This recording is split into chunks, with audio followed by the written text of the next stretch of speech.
Hi everyone, this is Kristin Kreuk, me. Welcome to the first eOne to One Facebook Live. Just send in your questions and I will answer them live here in my theatres. Okay, so to start off, while you are doing that, although some of you already have, I'm going to answer some questions from the peeps over here at eOne. So the first question is, your fans are excited to see you in this new role. How is Johanna similar or different from other characters you've played? Why do you think they'll love Burden of Truth too? Well, Johanna is a fierce woman. She's incredibly capable at her job. She's a little bit incapable with people. And I think she's very different from a lot of the characters I've played. The similarity, I think, is that she has a certain strength. And she's, had troubles with her parents, which I find seems to be a continuity amongst the characters that I've played. I think that you will also love Burden of Truth and this character because she's a very relatable woman, and she's kind of an evolution of the characters that I've played previously. She feels very much like an adult. A flawed adult, but an adult, which is pretty awesome. Okay, so the second question is, the series themes are very topical. The environment, inequality, corruption, the struggles of small communities, and so on. Was it important to me to speak to those issues? Yes, very much so. I think that looking at these issues from a story perspective, from a narrative, is really valuable for all of us so that we can look at an issue from all angles. Obviously, these are things that are happening in the world right now. They are things that concern all of us and affect all of our lives, but really looking at those things from people's points of view makes us feel it more and gives us access to perspectives that maybe we didn't have before. And that's something that I love about the power of storytelling. Okay, the third question is, how did I get involved in this project and what about it spoke to me? Well, I got involved with this project pretty early on. I had gone to eOne and pitched them a few ideas of my own, and they had been like, no, you suck. They didn't say that, but they said no. So they sent me a few projects that they had on their slate, and I went through them, and this was one that really stood out to me. It was different from what I had looked at previously. It was moving away from genre, which I wanted to do, and it dealt with the issues that we just talked about in the previous question. It really looked at things that I thought were important and looked at the things that I wanted to explore in this kind of new chapter of my career. Okay, next one is, you're also a producer on the series. How does that change your day-to-day experience on set? Well, it really changed the way that I started this show. When we got a nod, a go-ahead to shoot it, I went into the room with the writers and really helped to develop this project and this character. And I had a real stake in that, and that was meaningful to me. So once we got on set, I felt like I needed to also take care of the other actors and make sure that we were telling the story that we wanted. And I felt that once I was there, it was a little bit overwhelming to deal with all of the things. So I gave some notes here and there, but mostly I tried to focus on my work as an actor, because that can be kind of challenging, at least for me. Okay, the next question. The series is executive produced by 4 women. Amazing women, Alana Frank, Linda Pope, Jocelyn Hamilton, and me. Why was it important to you to have female leadership behind the camera? Well, this is a story about a woman, but also a bunch of young women. All of these people who are struggling and going through massive transitions in their lives. And I think that, we've seen so many shows in the past that have female-led series, but male-backed, like creative teams or executive producers. And I think that it's important that we have shows that tell female stories that have women involved, especially now, because I think it's been lacking, and it does change the way that you tell a story in the end. It is very funny to do these Facebook Lives because you're just talking to yourself. Because I know you guys are there, but I can't see you. So I hope you're finding this interesting. Okay. So the next question is, what are you most proud of about the series? Honestly, I'm really proud of all these young actors that we got to play with. I mean, yes, I'm proud that we got to do an interesting serialized legal show about something that's both environmental and about like abuses of power. But I'm so proud of these young actors and actresses who have, you know, been able to show their stuff and find a place. And we've told, I think there's a beautiful love story in our show between Luna and Molly, and I love watching them. In tomorrow's episode and Wednesday's episode, you get to really see the beauty of that kind of couple, and I feel really proud of that. The next question is, this is a Canadian-made show, but how does this show relate to international audiences? Yes, it's a Canadian-made show, and we don't shy away from the fact that we're in Canada, but I think that if you look at countries right now, you can go to the United States and see the exact same thing. There are single industry towns that are struggling and are trying to find their place in a modern world. Manufacturing is faltering. People are just struggling. So I think this show can speak to that, but also it speaks to growing up and to personal struggle and trying to find your truth, which is what Johanna is going through, trying to find out who she is in the midst of crisis. And I think that anyone can relate to that story. Okay, next question, which is a little harder question. Did you have a highlight or a memorable moment that took place on set, like a funny encounter, a slip-up prank? We had a very fun and light set. We laugh a lot and dance and giggle, but I don't know that we ever had a specific, like, big slip-up. I don't love pranks. Honestly, they make me uncomfortable. So we didn't really do any of that, but we just had a really warm, loving environment, which is the way I like to work, so it feels safe and people can take risks. And the last question in this set is, what did you find most interesting when working on this story? Was there anything you learned that you found useful to know, like about the law or investigation? Honestly, it's funny.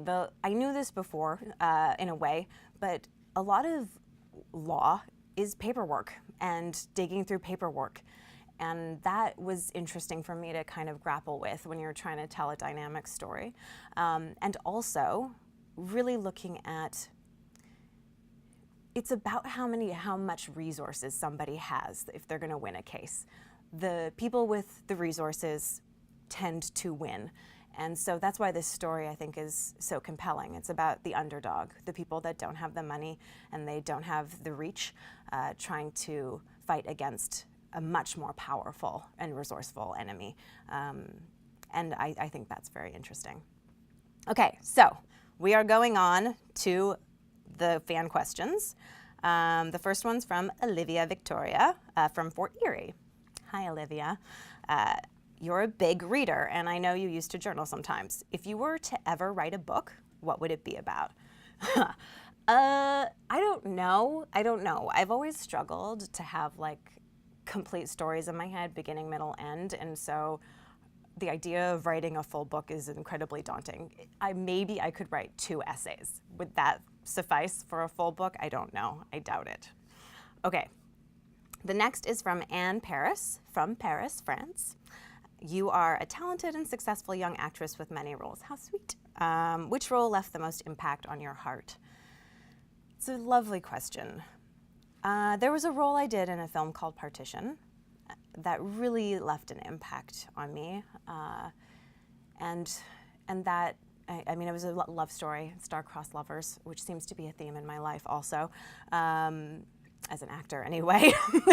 But that one really opened my eyes to a part of the world and to a religion that I didn't know as much about before. But all the roles I've played impact me, especially when they go on for a long time. When I play a character for many, many years, they become a part of my heart. And that goes from, you know, Lana on Smallville to Catherine on Beauty and the Beast. Like, these are characters that I'll always carry with me. And then a question from Carla from Fort Erie, Canada. It's a daunting thought, knowing our decisions can affect people, which puts a lot of pressure on choices we make. Do you think that Johanna is aware of this, considering how her life has been affected by the decisions that her father made and the decisions she's now making when it comes to the town? You know, I don't know that Johanna is thinking about that consciously. I don't know that she's thinking about her choices. But I think that as the series progresses, the weight of her decisions becomes more prominent in her mind.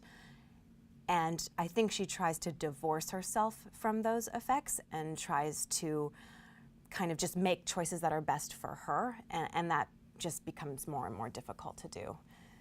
But I think your assessment of this is really smart. I just don't know that Johanna is as conscious of this yet. This is something she would reflect on in the future and come to understand better.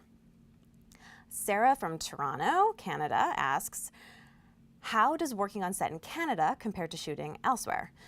Every set is this amazing microcosm. So shooting in Toronto or Sault Ste. Marie or Winnipeg or Vancouver versus Bangkok, which I got to shoot in for like 4 months, or Ouarzazate in Morocco. There's just different cultural elements, different food, different like heat or cold. So it's hard to say how Canada compares specifically because I think every environment is so unique.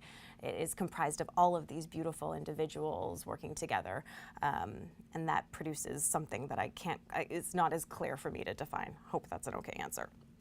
Okay, Mary Lou from Switzerland asks, my question is, how does it feel like working with Star Slade? You two have amazing sisters chemistry, thank you, and I can't wait to see the story about you two. It is amazing working with Star Slade. She is a spectacular human being. That woman is a joy to work with. This is pretty much her first project. She did something before this show, a small project, but she's learning as she goes. She came to set and, you know, is just picking it up so quickly. And she's just such a light. She has a great perspective on life, and she's 18, but she feels like she's 92. She's very wise, and her outlook is very positive. And I love working with her. We have a great time together. I consider her my friend.